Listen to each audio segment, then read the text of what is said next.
Hi friends, welcome back to Simhaversity. ఈరోజు వీడియో వచ్చేసి ర్యాపిడ్ రివిజన్ సిరీస్లో భాగంగా ఏదైతే బేస్డ్ ఆన్ లేటెస్ట్ ప్యాటర్న్కి సంబంధించిన both English medium and Telugu medium వాళ్ళకి యూజ్ అయ్యే విధంగా అయితే సిరీస్ని కంటిన్యూ చేస్తున్నాము. ఇందులో భాగంగా ఈరోజు సబ్జెక్ట్ వచ్చేసి ఇండియన్ హిస్టరీ అనమాట, భారతదేశ చరిత్ర మరియు సంస్కృతి. అందులోని ఏన్షియంట్ హిస్టరీకి సంబంధించిన most important topics, most important క్వశ్చన్స్ని మనం ప్రీవియస్ ఇయర్లో అడిగిన క్వశ్చన్స్ బేస్డ్ ఆన్ లేటెస్ట్ ప్యాటర్న్ని బేస్ చేసుకొని మనం ఈ యొక్క వీడియో అనేది కంటిన్యూ చేస్తున్నాం అన్నమాట. రాబోయే అన్ని ఎగ్జామ్స్లో ఈ సిరీస్ అనేది చాలా హెల్ప్ అవుతుంది. వీడియోని చివరి వరకు చూడండి, చూసి తప్పకుండా లైక్ చేయాలని కోరుకుంటున్నాను. ఫ్రెండ్స్, ఇంకా ఛానల్ని సబ్స్క్రైబ్ చేసుకోకుండా చూస్తున్నారు, తప్పకుండా సబ్స్క్రైబ్ చేసుకోండి. అండ్ పక్కనే ఉన్న బెల్ ఐకాన్ని క్లిక్ చేస్తే మీకు అప్లోడ్ చేసిన వెంటనే ఈ యొక్క నోటిఫికేషన్ రూపంలో ఈ వీడియో అనేది వచ్చేస్తుంది అనమాట. ఓకే, అండ్ మీ యొక్క ఫీడ్బ్యాక్ కూడా కింద కమెంట్లో అయితే మెన్షన్ చేయగలరని కోరుకుంటున్నాను. డైరెక్ట్ సిరీస్లోకి వెళ్తే కనుక, which of the following dynasties was ruling over North India at the time of Alexander's invasion? Alexander దండయాత్ర సమయంలో ఉత్తర భారతదేశాన్ని ఏ రాజవంశం పరిపాలించింది అంటే నందవంశం పరిపాలించింది. ఇక్కడ దానికి సంబంధించిన ఎక్స్ప్లెనేషన్ చూస్తే, అలెగ్జాండర్ సుమారుగా 326 క్రీస్తుపూర్వం 326లో భారతదేశంపై దండయాత్ర చేయడం జరిగింది. అప్పట్లో ఏ రాజవంశం పరిపాలిస్తుంది సార్ అంటే నందవంశం పరిపాలిస్తుంది. అప్పటికి నందలో యొక్క రాజధాని ఏంటంటే పాటలిపుత్రం, ప్రస్తుతం అది పాట్నాలో ఉంది, బీహార్ అనమాట. ఓకే, ఆ తర్వాత చాణక్యుడి సహాయంతో చంద్రగుప్త మౌర్యుడు నందులను ఓడించి మౌర్యుల యొక్క సామ్రాజ్యాన్ని స్థాపించడం జరిగింది. ఓకే, అది దానికి సంబంధించింది. సెకండ్ క్వశ్చన్ చూస్తే, consider the following statements about Pashupati సీల్కి సంబంధించిన ఇన్ఫర్మేషన్. పశుపతి ముద్ర గురించి ఈ ప్రకటనలను పరిగణించండి అంటే, పశుపతి ముద్రను ఏనుగు, ఎలిఫెంట్, టైగర్, బఫెల్లో, రైనోసర్స్, ఏనుగు, పులి, గేదె మరియు ఖడ్గమృగం చుట్టి ఉంటాయన్నది ఫస్ట్ స్టేట్మెంట్. ఆ తర్వాత పశుపతి ముద్ర కాలిబంగన్ వద్ద కనుగొనబడింది. Pashupati seal was found at Kalibangan. ఇందులో ఏ ఆప్షన్ కరెక్ట్ అనేది మనం చూస్తే కనుక, ఫస్ట్ ఆప్షన్ ఏ అనేది కరెక్ట్. దీనికి సంబంధించిన ఇన్ఫర్మేషన్ చూస్తే, ఫేమస్ పశుపతి ముద్ర అనేది మొహెంజోదారోలో కనుగొనబడింది, కానీ కాలిబంగన్లో కాదు. అర్థమైంది కదా? సో ఈ విధంగా మనకి క్వశ్చన్స్ ఎగ్జామ్లో కూడా మనకి తప్పకుండా ఇలాంటి స్టేట్మెంట్ బేస్డ్లో అయితే వస్తుంది. అండ్ ఎగ్జాక్ట్గా ఇలాంటి క్వశ్చన్స్ మాత్రమే వచ్చే ఛాన్సెస్ ఎక్కువ ఉంటాయి. కాబట్టి ఇలాంటి క్వశ్చన్స్ని మీరు ఎక్కువ ప్రాక్టీస్ చేస్తే, ఎక్కువ అనలైజ్ వీడియోస్ చూస్తే కనుక తప్పకుండా మీకు హెల్ప్ అవుతుంది. ఈ డెపిక్ట్స్ ఏం చేస్తున్నామంటే, ఇక్కడ ప్రోటోశివ ఉంటారు. తర్వాత ఇక్కడ నేను ఒక కోడ్ చెప్తాను, ఆ కోడ్ అనేది గుర్తుపెట్టుకోండి. మీకు ఈజీగా ఏ యానిమల్స్ ఉండవో మీరు గుర్తుపెట్టుకోవచ్చు. ఓకే, ఇక్కడ కోడ్ వచ్చేసి మనకి BETR. ఓకే, బి అంటే బఫెల్లో, ఈ అంటే ఎలిఫెంట్, టీ అంటే tiger, R for rhinoceros. Okay, ఈ విధంగా మనకి గుర్తుపెట్టుకోవాలా. బెటర్ స్పెల్లింగ్ ఎట్లా రాస్తాం మనం? BETR అని రాస్తాం ఇక్కడ. ఓకే, ఆ విధంగా గుర్తుపెట్టుకోండి. తర్వాత చూస్తే, the university of Nalanda was set up by which Gupta ruler? Nalanda విశ్వవిద్యాలయాన్ని ఏ గుప్త పాలకుడు స్థాపించాడు అంటే కుమారగుప్త 1 అనమాట. కుమారగుప్త 1. సో ఇది ఒక వరల్డ్ ఫేమస్, ఒక పురాతన భారతదేశంలో ప్రపంచ ప్రసిద్ధి చెందిన విద్యా కేంద్రం. అండ్ ఇది ఏ సంవత్సరంలో కట్టడం జరిగింది అంటే 5వ శతాబ్దంలో అయితే కట్టడం జరిగింది.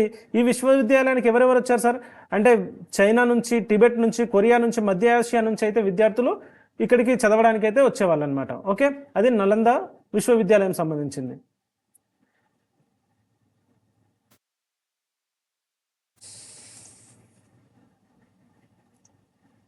దెన్ ఫోర్త్ క్వశ్చన్ చూస్తే, which one of the following is not a Harappan site?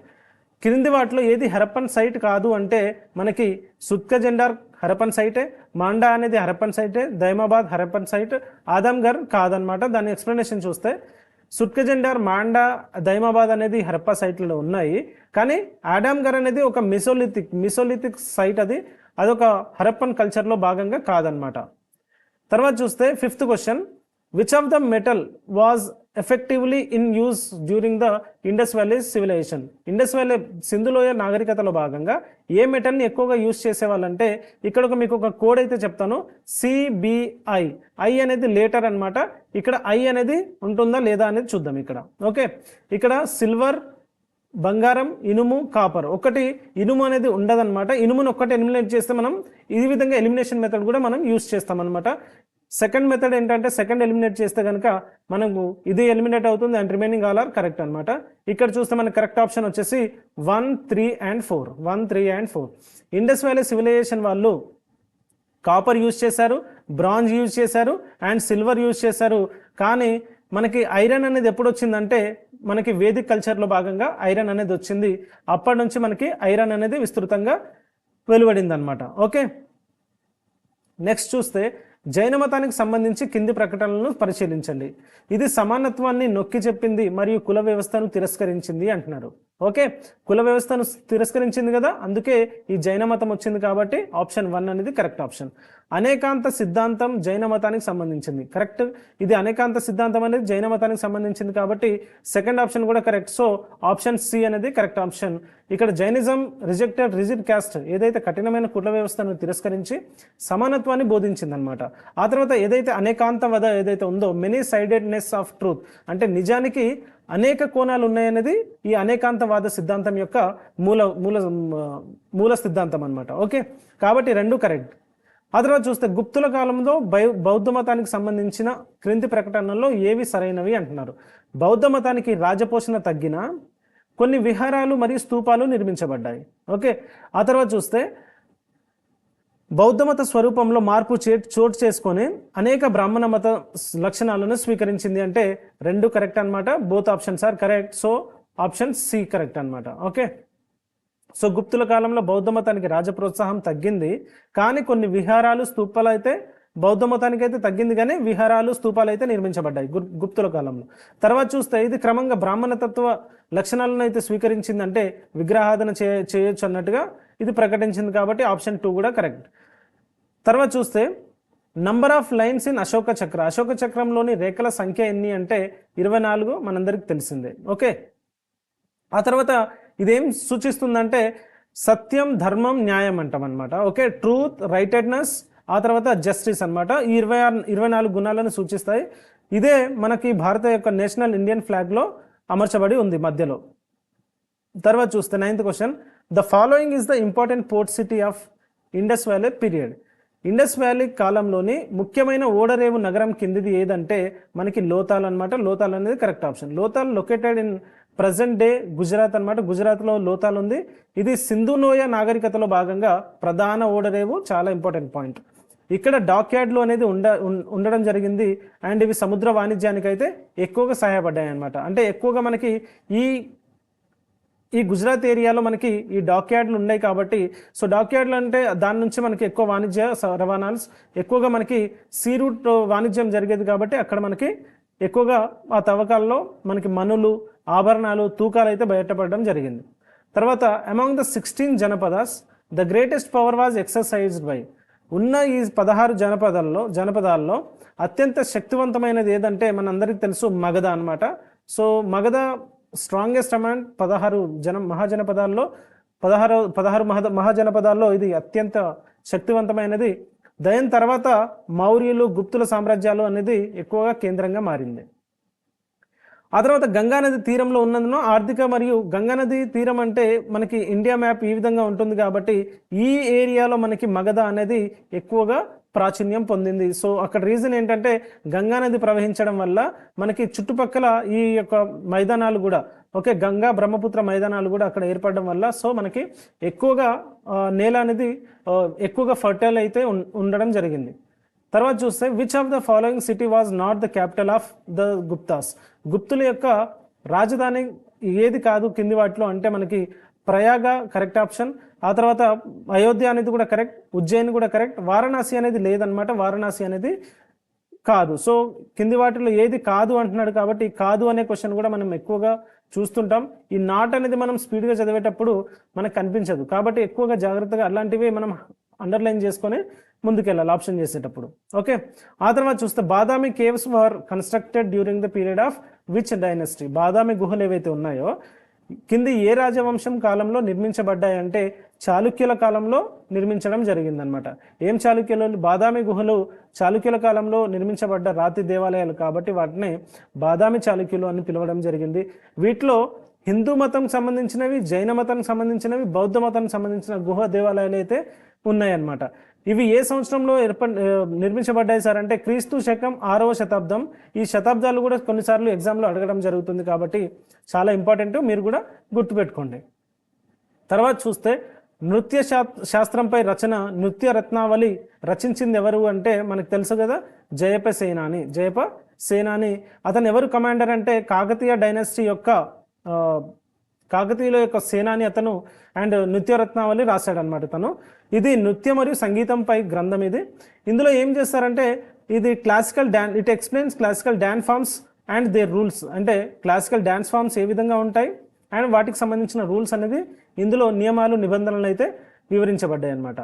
Acharya Nagarjuna was an exponent in which sciences. Acharya Nagarjuna ఏ శాస్త్రాలలో ఘనుడు అంటే తను ఫిలాసఫీలో, ఆ తర్వాత మెడిసిన్లో, తర్వాత కెమిస్ట్రీలో, తత్వశాస్త్రం, వైద్యం, ఆ తర్వాత రసాయన శాస్త్రం అనమాట. ఓకే, ఆయన మాధ్యమిక ఫిలాసఫీని అయితే తను ఇవ్వడం జరిగింది. And also wrote on medicine and chemistry అనమాట. ఓకే, మాధ్యమిక ఫిలాసఫీని మనం ఇవ్వడం జరిగింది. And he is regarded as pioneer రసాయన శాస్త్ర పితామహుడుగా కూడా పరిగణిస్తారు అతన్ని. తర్వాత చూస్తే who founded the Mahayana religious cult. Mahayana మతాన్ని ఎవరు స్థాపించారండి? అశ్వఘోషుడు స్థాపించడం జరిగింది. అశ్వఘోషుడు అనే ఎవరు అంటే బౌద్ధ మత తత్వవేత్త. అతను మహాయాన బౌద్ధ మతాన్ని అయితే స్థాపించడం జరిగింది. ఆయన బోధిసత్వ సిద్ధాంతాన్ని కూడా బోధించడం జరిగిందనమాట. ఆయన ఒక గొప్ప కవి, సంగీత కళాకారుడు కూడా. సో అశ్వఘోషుడు అనే పేరు మనకి చాలా ఇంపార్టెంట్ అనమాట. చాలాసార్లు అడిగిన క్వశ్చన్ ఇది.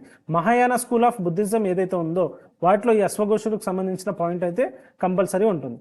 What was the plough known as during the Vedic period. వేదకాలంలో నాగలని ఏమని పిలిచేవారంటే సిరా అని పిలిచేవారు. తర్వాత చూస్తే which one of the following statements is not correct regarding Indus valley civilisation. సింధులోయ నాగరికతకు సంబంధించి కింది వాటిలో ఏది తప్పు అంటున్నారు? ఏది తప్పండి? దే యూజ్డ్ ఐరన్ ఇంప్లిమెంట్స్ అంటే సింధులోయ నాగరికతలో ఐరన్ ఇంప్లిమెంట్ చూసారా? చేయలేదు. వాళ్ళు ఏం చేశారు? కాపర్ యూజ్ చేశారు, బ్రాంజ్ యూజ్ చేశారు, అండ్ సిల్వర్ కూడా యూజ్ చేయడం జరిగింది. కానీ ఐరన్ అనేది అక్కడ యూజ్ చేయడం జరగలేదు అనమాట. ఐరన్ ఎక్కడ స్థాపించారు?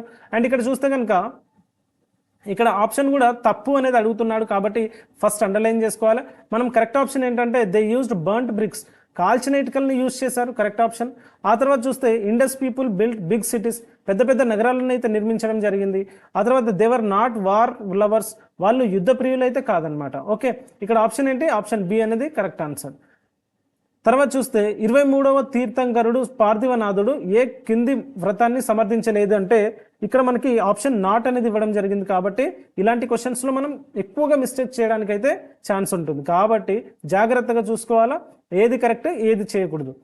23వ తీర్థంకరుడు బ్రహ్మచర్యాన్ని ఇక్కడ చూడండి, నాట్ టు స్టీల్త్, అపరిగ్రహ అంటే దొంగతనం చేయకూడదు అనేది తను సమర్థించడం జరిగింది.